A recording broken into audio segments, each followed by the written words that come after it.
இந்த செடியை நன்றாக பாருங்கள், இலையை நன்றாக பாருங்கள். இதில் முக்கியம் உணர்ந்து கொள்ள வேண்டியது இந்த முள்ளை பாருங்கள். இதன் பெயர் ஆனை நெருஞ்சி என்று பெயர். இதன் பெயர் ஆனை நெருஞ்சி என்று. இந்த முள் நெருஞ்சி முள். இதற்கு பெயர் யானை காலை வைக்க முடியாது என்பதற்காக ஆனை நெருஞ்சி என்று சொல்லியிருக்கார்கள். இது என்ன மகத்துவம் இருக்கிறது, மந்திரமாக எப்படி செயல்படுகிறது, மருந்தாக எவ்வளவு அற்புதமாக செயல்படுகிறது என்பதை இப்போது செய்முறை விளக்கத்துடன்.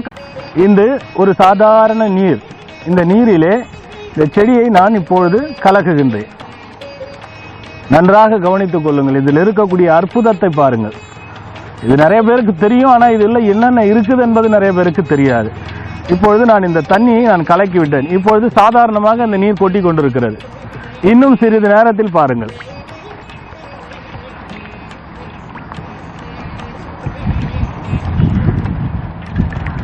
இப்பொழுது இங்க நன்றாக உத்து கவனிங்கள். இந்த நீர் திக்காகி சர்க்கரை பாகு மாறி வருகின்றது பாருங்கள்.